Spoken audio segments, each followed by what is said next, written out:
What is the NEET? అసలు NEET అంటే ఏంటి? అది ఎప్పుడు స్టార్ట్ అయింది? దీంట్లో ఎన్ని సబ్జెక్ట్స్ ఉంటాయి? అండ్ ప్రతి సబ్జెక్ట్కి ఎన్ని క్వశ్చన్స్ అండ్ ఎన్ని మార్క్స్? కరెక్ట్ ఆన్సర్కి ఎన్ని మార్క్స్ అండ్ రాంగ్ ఆన్సర్కి ఎన్ని మార్క్స్? అలా ఇలాంటి క్వశ్చన్స్కి ఆన్సర్ తెలియని వాళ్ళ కోసం ఈ వీడియో. అండ్ ఈ వీడియోలో మనం నీట్ గురించి A to Z తెలుసుకుందాం.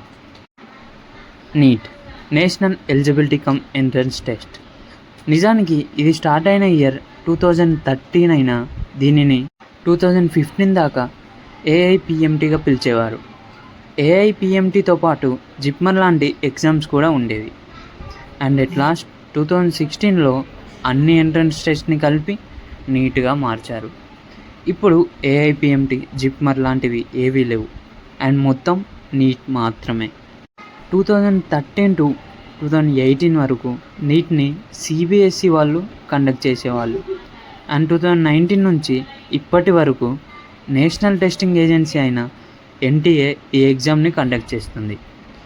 ఇక ఈ ఎగ్జామ్ గురించి మాట్లాడితే దీంట్లో 4 సబ్జెక్ట్స్ ఉంటాయి: botany, zoology, physics, chemistry. And ప్రతి సబ్జెక్ట్కి 50 MCQ క్వశ్చన్స్ ఉంటాయి.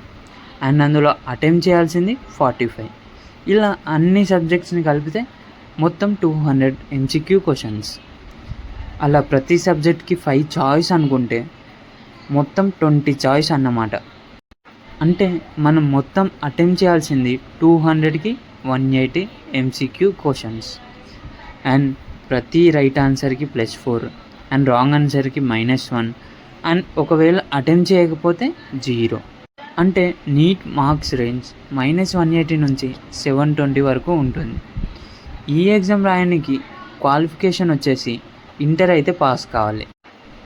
అండ్ సిలబస్ కూడా దాదాపు 11th and 12th ఎన్సీఆర్టీ నుంచే వస్తుంది. అండ్ కొన్నిసార్లు అవుట్ ఆఫ్ ఎన్సీఆర్టీ కూడా వెళ్ళొచ్చు. ఈ ఎగ్జామ్ ఆఫ్లైన్లోనే 3 hours 20 minutesలో రాయాల్సి ఉంటుంది, ఎలాంగ్ విత్ బబ్లింగ్ కూడా.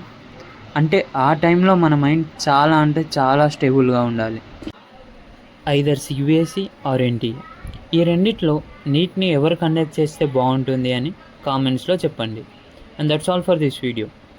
ఈ ఛానల్ మీకు కంప్లీట్ నీట్ గైడ్గా ఉంటుంది.